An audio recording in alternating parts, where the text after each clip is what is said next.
सच कड़वा जरूर होता है, पर आप लोगों को जानना भी बहुत जरूरी है। आप में से बहुत सारे लोग हर महीने एसआईपीज में इन्वेस्ट कर रहे होंगे। आप लोगों ने कोई ना कोई म्यूचुअल फंड पिक कर लिया होगा और उसमें हर महीने अपनी मेहनत की कमाई आप डाल रहे हो, और आपके अंदर ना कई सारी एक्सपेक्टेशंस आ गई हैं। इंटरनेट पर आपने बहुत सारी कहानियां सुनी हैं। आपने ऐसी कहानियां तो जरूर सुनी होंगी एसआईपी के बारे में कि दो दोस्त होते हैं, एक राम होता है, एक श्याम होता है। श्याम ने एसआईपी नहीं करी और 5-10 साल के बाद ही ना वो गरीबों की जैसी जिंदगी जीना शुरू कर देता है। और जो राम होता है ना, उसके पास तो पता नहीं इतना पैसा आ जाता है कि वो अपनी मनचाही गाड़ी खरीद लेता है, घर खरीद लेता है और वो वेकेशंस पे चला जाता है। मतलब उसकी लाइफ बिल्कुल सॉर्टेड है क्योंकि उसने एसआईपी करी है। आज आपको रियलिटी पता लगने वाली है और सच बताऊं आपको, आपके थोड़े से होश भी उड़ेंगे, क्योंकि आप में से कई सारे लोग बोल रहे होंगे हाँ साल 2 साल में तो कोई नहीं, हम तो लॉन्ग टर्म के लिए एसआईपी कर रहे हैं। पर लॉन्ग टर्म में क्या होने वाला है? आपको कई सारे लोगों ने बोला होगा जब तुझे पैसे की जरूरत है तू अपना पैसा निकाल सकता है, पर क्या वो पैसा कट कर आएगा? कट के आएगा तो कितना कट के आएगा ये तो आपको पता ही नहीं, आपने ध्यान ही नहीं दिया। और जो आज आप एसआईपी कर रहे हो, आपको कोई ना कोई इंटरनेट पे किसी ना किसी महान आदमी ने कोई ना कोई म्यूचुअल फंड के बारे में बोला होगा। वो म्यूचुअल फंड अच्छा है, मैं मान रहा हूं, पर उस म्यूचुअल फंड का कौन सा प्लान आपने लिया हुआ है ये तो आपको नहीं पता कि कौन से प्लान होते हैं। आज इस वीडियो से आपको एक एग्जैक्ट क्लैरिटी मिलेगी। और जैसे मैंने लिखा है ना, एसआईपीज अच्छी है, हम एसआईपी को खुद फेवर करते हैं, मैं खुद एक सपोर्टर हूं कि आपको सिस्टमैटिक इन्वेस्टमेंट प्लान के थ्रू इन्वेस्टमेंट करनी चाहिए, पर आपको एक एक बारीकियां पता होनी चाहिए। हो सकता है आप में से बहुत सारे लोग नए हो और अगर आप फॉल्स एक्सपेक्टेशंस के साथ पैसा लगाओगे, इन्वेस्ट करोगे, तो शायद आपके साथ सही नहीं होगा। सो एसआईपी कोई मैजिक नहीं है। एसआईपी सिर्फ तभी मैजिक है जब आप इसे कंपाउंड होने देते हो फॉर मोर देन 10, 20 और 30 ईयर्स। मतलब 10 साल से ऊपर की बात करें, only then it is a magic. Otherwise SIP is not a magic. It will only be the magic when you let it compound for more than 10 years। मैं आपको दिखाता हूं ऐसा क्यों है, and I will show you everything। तो सबसे पहली चीज तो, अब जैसे हमने भी आपको कई सारे रूल्स बताए थे, एक रूल आपने सुना था, रूल ऑफ 72 के हिसाब से क्या होता है, मान लीजिए हमें 12% के हिसाब से भी रिटर्न आ जाती है तो हमें लगता है कि 6 साल में हमारा पैसा डबल हो जाएगा। Is it right? बट क्या ये एसआईपी के लिए सही है? अभी मैं आपको दिखाता हूं, ये एसआईपी के लिए नहीं है। और आप में से ज्यादातर लोग इस तरीके से एक्सपेक्टेशन सेट भी कर लेते हैं कि नहीं 6 साल में तो हमारा पैसा डबल ही हो जाएगा। आइए देखते हैं ऐसा क्यों नहीं होता, एसआईपी में ऐसा क्यों नहीं होता और कब ये होता है। ठीक है, सो अभी आप आ गए हैं कंप्यूटर स्क्रीन पर। यहां पर देखिए हमने एसआईपी कैलकुलेटर खोल दिया, ये आप खुद भी चेक कर सकते हैं। तो आप कोई 10,000 रुपए महीने की एसआईपी करते हैं एग्जांपल के लिए, और उसे 12% के हिसाब से रिटर्न्स मिलते हैं। तो यहाँ पे हमने एक्सपेक्टेड रिटर्न 12 ले लिए, आप 12 ले लो, 13 ले लो, अपने हिसाब से चेक कर लीजिएगा। और हम 6 साल का इन्वेस्टमेंट पीरियड लेते हैं, जैसे हमने रूल ऑफ 72 की बात करी थी। अब ये रूल ऑफ 72 बिल्कुल ठीक है, बट ये लमसम के लिए ठीक था, क्योंकि कंपाउंडिंग का जो आपको पावर दिख रही है ना, वो टोटल इन्वेस्टेड अमाउंट पे दिख रही है। एसआईपी में आप हर महीने इन्वेस्ट करते हो, तो होता क्या है कि 6 साल में भी आपका पैसा डबल नहीं होता।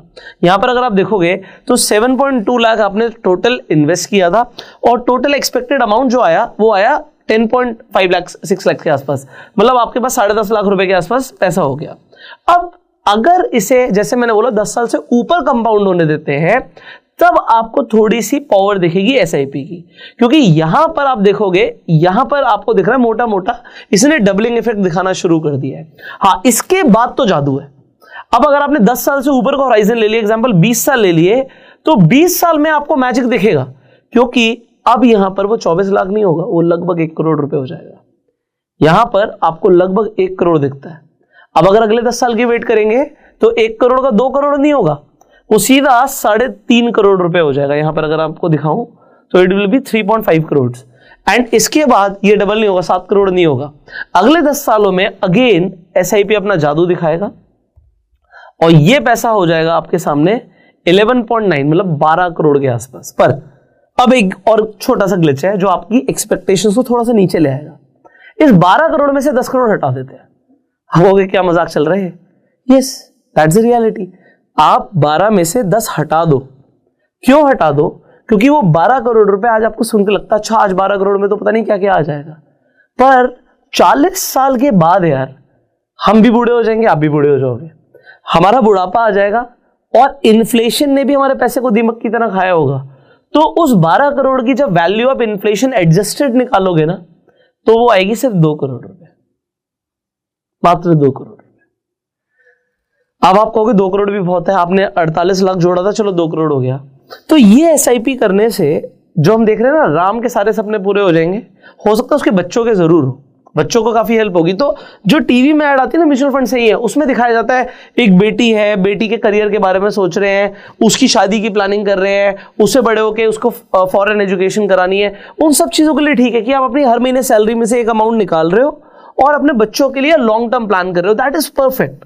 पर अगर आपकी एक्सपेक्टेशन है कि आप ही की जिंदगी में अभी से बहुत कुछ होने वाला, नहीं, 10 साल से पहले कुछ खास मेजर चेंजेस नहीं आने वाले, सिर्फ पैसा जुड़ेगा, सेव हो जाएगा, कुछ उस पर आपको रिटर्न्स मिलेंगे, पर लाइफ बदल जाएगी, जिंदगी बदल जाएगी, हम कह नहीं सकते। पर अब यहां पर और भी चीजें हैं, this is not just only reason जिस पे हम बात करने वाले हैं। अब दूसरी चीज को समझिएगा बड़े ध्यान से।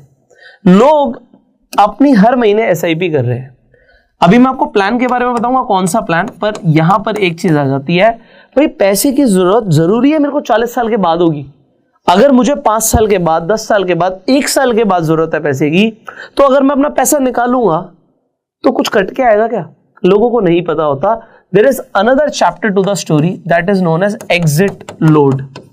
अब मैं आपको कुछ दिखाना चाहता हूं, स्क्रीन पर देखिए, आपको दिख रहा होगा एक म्यूचुअल फंड का हमने एग्जाम्पल लिया है, इसमें एग्जिट लोड दिखाया हुआ है, 2% का एग्जिट लोड लग रहा है अगर किसी ने 1 साल से पहले पैसा निकाल लिया तो। 2%, मतलब मजाक चल रहा है, 2% का एग्जिट लोड। किसी का 1 करोड़ रुपया था तो 2 लाख रुपए काट लेंगे आप कि किसी को पैसा चाहिए। अब वो बड़ा नहीं बड़ा, मतलब म्यूचुअल फंड ने रिटर्न दिया नहीं दिया उससे फर्क नहीं पड़ रहा, आप ही के पैसे पे 2% कट जाएगा और कमीशन का आप अलग पैसे देते हो। अब मैं यहाँ पे आपको स्क्रीन पर दिखाता हूं, आपको एग्जैक्टली दिखाता हूं। हम एक स्क्रीनर पर चलते हैं जिससे आप खुद चेक कर पाओगे आपका जो भी म्यूचुअल फंड है उसमें देखिए आपका एग्जिट लोड क्या है, क्योंकि जब आप इन्वेस्टमेंट करते हो ना तब नहीं देखते इन सब चीजों के बारे में। अब देखिए एग्जांपल है, अभी हम स्टार्टिंग से करते हैं एनालिसिस, हम म्यूचुअल फंड स्क्रीनर पर चलते हैं। अब यहां पर बहुत सारे म्यूचुअल फंड्स आ जाएंगे, है ना। आप में से ज्यादातर लोग इक्विटी में इंटरेस्टेड होते हैं, चलो मैंने इक्विटी सिलेक्ट कर लिया। इक्विटी में भी सारे ही, मतलब large cap, mid cap, small cap सब आ गया, ठीक है। अब यहां पर हम जाते हैं, ऐड फिल्टर करते हैं और यहां पे सर्च करते हैं एग्जिट लोड। ये मैंने यहां पे एक स्क्रीनर लगाया एग्जिट लोड का, और एग्जिट लोड जैसे ही मैं डन करता हूं, यहां पर आप देखिएगा ये 2% एग्जिट लोड लग रहा है। जब भी आप किसी भी स्कीम में इन्वेस्ट कर रहे हो, ये एक एक चीजें होती है चेक करने वाली, लोग करते नहीं है। आपको देखना था पैसे की जरूरत हो सकता है आपको 1 साल के अंदर ही हो, अभी आप सोच रहे थे पैसा जुड़ जाएगा, बट अगर आप 1 साल के अंदर ही निकालोगे और एग्जिट लोड मोटा लग गया तो आपका तो नुकसान हो जाएगा। आप समझ रहे मेरी बात को? मार्केट ने रिटर्न्स क्या दिए, म्यूचुअल फंड ने क्या रिटर्न्स दिए, वो दूसरी चीज है, बट एग्जिट लोड आपके सामने है। और अभी मैं सारी कैटेगरी पे दिखा देता हूं ये चीज। अगर हम डेट में भी ले लें तो यहां पर आपको दिख रहा है भाई 4% का एग्जिट लोड।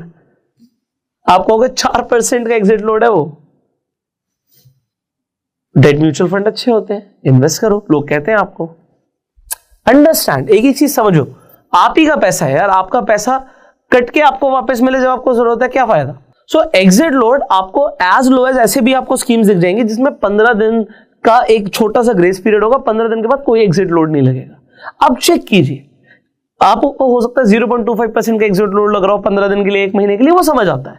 पर अगर आपको इतना मोटा मोटा एग्जिट लोड लगेगा तो भाई आप अमीर बनोगे नहीं बनोगे मुझे पता नहीं, जो म्यूचुअल फंड कंपनीज हैं वो तो जरूर अमीर बन जाएंगी, मतलब आपकी जो एसेट मैनेजमेंट कंपनीज हैं वो पैसा कमाने वाली है, लोग कमाने वाले नहीं कमाने वाले, we have no idea altogether. Alright, तो अब इसके बाद क्या, एक और इंपॉर्टेंट चीज है, इस पे हम चलते हैं। एग्जिट लोड का आई होप आपको कॉन्सेप्ट समझ आ गया होगा। नेक्स्ट कॉन्सेप्ट इज कि आप जो SIP कर रहे हो, एक ही कंपनी का, एक ही म्यूचुअल फंड के 2 प्लान हो सकते हैं। एक प्लान होता है रेगुलर प्लान और एक होता है आपका डायरेक्ट प्लान। जो डायरेक्ट प्लान होता है इसमें आपका एक्सपेंस रेशियो कम होता है। अब एक्सपेंस रेशियो क्या होता है अभी आपको एग्जैक्टली दिखाता हूं और समझाने की कोशिश करता हूं, ठीक है। अभी हम दोबारा से स्क्रीन पर आ गए, आप अपना इसी तरीके से खुद भी एनालिसिस कीजिएगा, ठीक है। तो यहां पर आप देख सकते हैं कि एक्सपेंस रेशियो लिखा हुआ है, ओके। एक्सपेंस रेशियो पे यहां पे आप देख सकते हैं कि एक्सपेंस रेशियो आपको एज हाई एज 2.65% का एक्सपेंस रेशियो यहां पर दिख रहा है, एंड एज लो एज आपको यहां पर आप देख सकते हो, अबाउट में आपको दिखा रहा हूं, जैसे 0.02% का एक्सपेंस रेशियो है। तो 0.02% तक का आपको एक्सपेंस रेशियो दिख रहा है और भाई 2% से ऊपर का आपको एक्सपेंस रेशियो दिख रहा है। इसका मतलब क्या होता है, इसे बिल्कुल सिंपल हिंदी में हम समझते हैं। इसका मतलब यह है कि अगर आपने 1 लाख रुपए इन्वेस्ट किया और किसी म्यूचुअल फंड का एक्सपेंस रेशियो है 2.5%, तो पहले वो अपने 2.5% काट लेंगे। मतलब पहले वो आपके 2500 रुपए कट गए आपके 1 लाख रुपए में से, और अब आपके 97,500 ही इन्वेस्ट होंगे। ये 2,500 कंपनी ने पहले कमा ली है, ये आपकी AUM ने पहले कमा ली है जिस भी कंपनी के साथ आपने अपना SIP शुरू किया हुआ है। अब क्या होता है, रेगुलर प्लान्स जो होते हैं उसके अंदर डायरेक्ट प्लान से ज्यादा एक्सपेंस रेशियो होता है। तो आपने कोई अच्छा म्यूचुअल फंड पिक किया होगा, मैं मान रहा हूं आपने इंटरनेट पे रिसर्च करी, किसी को सुना, बहुत अच्छा किसी ने सजेस्ट किया कि म्यूचुअल फंड आप इसे चूज कर सकते हो, इसे कंसीडर कर सकते हो। उसी म्यूचुअल फंड में देखिए वो डायरेक्ट प्लान है या रेगुलर प्लान है, आपको लिखा हुआ दिख जाएगा डायरेक्ट प्लान। डायरेक्ट प्लान दिख रहा है, इसका मतलब क्लियर होता है कि एक्सपेंस रेशियो कम है। और फिर और भी आप एक्सपेंस रेशियो देख सकते हो, और भी जो अलग अलग फंड्स हैं उसी की कैटेगरी के अंदर। एग्जांपल, आप स्मॉल कैप के अंदर इन्वेस्ट करना चाहते हो तो मैं आपको ये भी दिखाता हूं स्क्रीन पर, ठीक है, आई शो यू। सो यहां पर हम चलते हैं, स्क्रीनर पे आपको थोड़ा सा ये फायदा हो जाता है। यहां पे हम इक्विटी के अंदर है, मैं स्मॉल कैप पे आ जाता हूं, ठीक है। स्मॉल कैप पे मैं यहां पर एक्सपेंस रेशियो की बात कर रहा। सो एक्सपेंस रेशियो यहाँ पे 0.19% का दिख रहा है, 0.24% का दिख रहा है।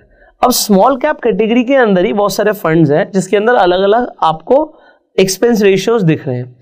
आप इन्हें स्टडी कीजिए, यहाँ पे मैं कोई रिकमेंडेशन कोई भी नहीं दे रहा आपको देखना है, आपको टाटा स्मॉल कैप फंड में पैसा लगाना है। अब इसके अंदर भी देखिए कुछ चीजें यहाँ पे लिखी हुई हैं, जैसे IDCW, ये क्या होता है? IDCW का मतलब होता है इनकम डिस्ट्रीब्यूशन कम विड्रॉल प्लान। आपको कुछ पैसा विड्रॉ अगर आपको करना है, जैसे SIP में आप इन्वेस्ट कर रहे हो, तो एक टाइम के बाद आपकी एक तरीके से इनकम शुरू हो जाती है। अगर आप चाहेंगे इसके ऊपर अलग से वीडियो बनाए तो हम एक अलग से वीडियो बना देंगे। तो उसके अंदर आपको जो एक कैपिटल विड्रॉल प्लान्स होते हैं, सिस्टमैटिक विड्रॉल प्लान्स होते हैं, इसके बारे में अलग से डिटेल मिल जाएगी, वो हम एक अलग वीडियो बनाएंगे। इंपॉर्टेंट क्या है इसके अंदर, दूसरी चीज यहां पर देखिए प्लान। तो बेसिकली यहां पे 3 तरीके के प्लान लिखे हैं, जैसे मैंने बोला था IDCW, इनकम डिस्ट्रीब्यूशन कम विड्रॉल प्लान, दूसरा होता है ग्रोथ, और तीसरा होता है बोनस। अब हमारा इंपॉर्टेंट क्या है कि आपको ये समझना है ग्रोथ प्लान क्या है, बोनस प्लान क्या है। सो आपको बोनस मिल रहा है तो बहुत अच्छा होता है बोनस मिलना। सो मैं आपको समझाता हूं इसका मतलब क्या होता है। सो आपकी जो SIP चल रही है उसमें हमने बात करी कि भाई आपकी SIP आप ये चेक कीजिए, पहले तो हमें चेक करना था, स्टार्टिंग से आ जाते हैं कि एग्जिट लोड कितना लग रहा है। उसके बाद हमें चेक करना था कि वो रेगुलर है डायरेक्ट है। अब हमें चेक करना है कि वो प्लान जो है वो ग्रोथ प्लान है या फिर बोनस प्लान है। अब इससे क्या पता लगता है, जो ग्रोथ प्लान होता है इसके अंदर डिविडेंड रीइन्वेस्ट हो जाता है और बोनस में डिविडेंड मिलता है। अब आपको ये क्या चीज आ गई, समझते हैं। तो एग्जाम्पल के लिए आपने निफ्टी 50 के इंडेक्स में पैसा लगाया, ये आपका एक पैसिव इंडेक्स फंड हो गया, ठीक है, पैसिव फंड हो गया। अब इसके अंदर पैसा लगाया तो निफ्टी 50 के अंदर 50 कंपनी है। अब ये 50 कंपनियां जो हैं ये कुछ ना कुछ डिविडेंड देती हैं। अगर आपके पास इन कंपनीज के स्टॉक्स होते तो आपके अकाउंट में डिविडेंड आता। डिविडेंड कैसे होता है, कंपनी जो प्रॉफिट कमाती है उसका एक परसेंटेज, एक छोटा सा पार्ट अपने शेयर होल्डर्स को देती है। तो म्यूचुअल फंड कंपनी के पास भी शेयर्स होते हैं, क्योंकि आपने पैसा दिया था, उन्होंने शेयर्स खरीद लिए तो उन्हें डिविडेंड मिल जाता है। अब AUM को डिविडेंड मिला तो ये AUM जो कंपनी है, जैसे कि आपने HDFC के या फिर ICICI के आपने म्यूचुअल फंड में पैसा लगाया, तो AUM आपके लिए HDFC या फिर ICICI हो गया। अब HDFC के पास पैसा आ गया, इनकी AUM के पास पैसा आ गया, तो ये क्या करेंगे, या तो ये लोगों में डिविडेंड बांट दे। भाई इनको पास मोटा मोटा एग्जाम्पल के लिए 1000 करोड़ रुपए आ गया, तो इन्होंने जो भी इनके जितने लोगों ने म्यूचुअल फंड के थ्रू, मतलब SIP के थ्रू पैसा लगाया, उन लोगों को NAV के हिसाब से इन्होंने क्या किया, डिविडेंड डिस्ट्रीब्यूट कर दिया। तो इसे हम बोलते हैं बोनस प्लान। तो हमारे अकाउंट में कुछ पैसा आता रहेगा। पर आप कहोगे ये फिर ग्रोथ का मतलब क्या है? इसका मतलब ये है कि इन्होंने आपको पैसा दिया नहीं, इन्होंने कहा हम एक काम करते हैं, इस पैसे से, इस डिविडेंड से इस कंपनी के और शेयर्स खरीद लेते हैं। जब आप और शेयर्स खरीद लेते हो तो अब मैं आपको इसकी रिटर्न का डिफरेंस दिखाता हूं, अभी आपको समझ आएगा। हमेशा ग्रोथ प्लान में ज्यादा रिटर्न्स होती हैं। अगर आपको पैसे की जरूरत है तो आप NAV को बेच दो, आप एनएवी को बेच दो, उससे आपको जब पैसा चाहिए तब आ जाएगा। बट लॉन्ग टर्म में कंपाउंडिंग का मैजिक ग्रोथ प्लान में ज्यादा आता है, बोनस प्लान में कम आता है। तो यहां पर देखते हैं और समझते हैं चीजों। सो यहां पर हम स्क्रीन पर आ गए हैं। यहां पर आप देख सकते हो कि ये जितने भी प्लान्स हैं यहां पर, ये सारे ग्रोथ प्लान्स हैं। ग्रोथ प्लान्स का 5 इयर्स का CAGR देख सकते हो कि भाई 5 साल की कंपाउंडेड एनुअल ग्रोथ रेट क्या रही है। और इसी तरीके से बोनस प्लान्स होते हैं, तो बोनस प्लान्स का CAGR क्या रहा है। पर कंपाउंडिंग में हमेशा, जैसे मैंने आपको बोला कि आपको ग्रोथ प्लान में ज्यादा रिटर्न्स दिखेंगे। सो ये आप अपने हिसाब से देखिए, आपकी मर्जी है, आपकी चॉइस हो सकती है। आप कह सकते हो नहीं मुझे तो पैसा चाहिए होगा, डिविडेंड मेरे पास है तो अच्छा रहेगा। बट मैं आपको यही बताना चाहूंगा कि अगर आपका पैसा री इन्वेस्ट होता है then you get higher returns. So I hope आपको यहां तक बात समझ आ रही हो। अब एक बार एग्जिट लोड का एक चीज आपको और बतानी है, हो सकता है आप इसे इग्नोर कर दो। अब देखिए एग्जांपल आपने देखा था भाई, किसी ना किसी म्यूचुअल फंड पे आपको दिखता है कि एग्जिट लोड 2% का है। आप कहोगे कोई फर्क नहीं पड़ता भाई, मुझे तो 1 साल से ऊपर ही पैसा रखना है, तो 12 महीने के बाद हो सकता है मैं 14 महीने में निकाल लूं, 13 महीने में निकाल लूं, तो मुझे एग्जिट लोड थोड़ी लगेगा। अब मैं आपको बताता हूं, आपको पूरा एग्जिट लोड लगेगा। आप कहते हो भाई यहां पे लिखा है 365 दिन, 365 दिन के बाद मैंने निकाल लिया पैसा, ठीक है। आप कहते हो 365 दिन मतलब 12 महीने, मैं 12 महीने नहीं, मैं 13th मंथ में पैसा निकालूंगा तो एग्जिट लोड नहीं लगेगा। ऐसा नहीं है, आपको एग्जिट लोड लगता है। आपको सिर्फ 1 महीने का एग्जिट लोड नहीं लगेगा। आपने जो किश्तें भरी थी, मान लीजिए जनवरी से शुरू करी थी, जनवरी, फेब, मार्च, अप्रैल, ऐसे करते करते आपने सोचा जो नेक्स्ट फरवरी आएगी, तो जनवरी एग्जाम्पल के लिए 2023 में आपने शुरू किया और फरवरी 2024 में आपने सोचा मैं निकाल लूंगा। तो जब आप निकालोगे तो आपकी सिर्फ ये वाली जो इंस्टॉलमेंट थी ना SIP की, जनवरी 2023 की, तो इस पे आपको एग्जिट लोड नहीं लगेगा, इसका चलो माफ हो जाएगा। या फिर जैसे कि आपने एग्जांपल जो स्क्रीन पर आप देख रहे हो इसमें लिखा हुआ है कि 2% तो लगेगा आपका 1 साल से पहले निकालने पे, 1 साल के बाद भी आपको 1% लगेगा। तो इस वाली SIP पर आपको 1% लगेगा और बाकी जितनी इंस्टॉलमेंट्स आपने दी उस पर 2% लगेगा। और अगर ऐसा आप 4 साल के लिए भी करते हो ना, 4 साल के लिए भी करते हो, तो आपकी हर SIP की डेट के हिसाब से, उसे कितना टाइम हो गया उसके हिसाब से उस पर एग्जिट लोड लगेगा। तो जो लास्ट 1 साल की होगी उस पर पूरे पे 2% लगेगा, उससे पहले वाले पूरे 1 साल पे 1% लगेगा। और ये आपको समझना जरूरी है, क्योंकि आप तो आज कह रहे थे नहीं 1 साल से ऊपर ही है, पर यहां पर मैंने आपको बताया कौन पैसा कमा रहा है। शायद आप ना कमाओ, आपसे ज्यादा AUMs कमा लें। सो SIP अच्छा है, बहुत अच्छा है अगर आप लॉन्ग टर्म सोच रहे हो। और मैंने बोला लॉन्ग टर्म का मतलब कम से कम 10 साल होता है। आप 10 साल से कम सोच रहे हो तो हमारे पास और भी ऑप्शंस हैं। अगर आप एक ऑप्शन मेरे से समझना चाहोगे जिसमें कमाल की रिटर्न्स है, हो सकता है म्यूचुअल फंड से भी आप ज्यादा रिटर्न्स बना लो, SIP के जैसा आप खुद से थोड़ा सा इन्वेस्टमेंट करके ज्यादा रिटर्न्स प्रोड्यूस कर सको, तो अगर आपको वो स्ट्रैटेजी समझनी है, उसके लिए हम एक नई वीडियो बनाएंगे अगर डिमांड आएगी तो आपको क्या बोलना है, yes we want a new video. और वो जो न्यू वीडियो होगी ना, उसमें एक नई स्ट्रैटेजी होगी, उसमें एक नया कॉन्सेप्ट होगा जो आप में से ज्यादातर लोगों को शायद ना पता हो, पर सीखने के बाद बहुत मजा आने वाला है। सो आज इस वीडियो में हमने SIPs के जो अलग अलग डायमेंशन जिसके बारे में लोगों को नहीं पता होता वो कवर करने की कोशिश करी है। आई होप आप लोगों को ये वीडियो वैल्यूएबल लगी होगी। अगर आपके पास अभी तक डीमेट अकाउंट नहीं है तो फ्री में जाके अपना आप डीमेट अकाउंट खुलवा सकते हैं। लिंक आपको डिस्क्रिप्शन कमेंट बॉक्स में मिल जाएगा, जिससे आप स्टॉक मार्केट में इन्वेस्ट कर सकते हैं, स्टॉक्स खरीद सकते हैं, ETF खरीद सकते हैं, म्यूचुअल फंड्स में SIP कर सकते हैं, इनफैक्ट आप ट्रेड भी कर सकते हैं। सो अगर आपको इन्वेस्टिंग और ट्रेडिंग के लिए डीमेट अकाउंट चाहिए, link is in the description and pin comment. I will see you in the next video. Till that time you can like this video, share कीजिएगा इस वीडियो को अपने सारे फ्रेंड सर्कल में, जिससे वैल्यूएबल इंफॉर्मेशन सबके साथ पहुंचे। सबके साथ शेयर करना जरूरी है। Subscribe this channel, click on the bell icon and we will see you in the next video. Till that time you go self made and Jai Hind.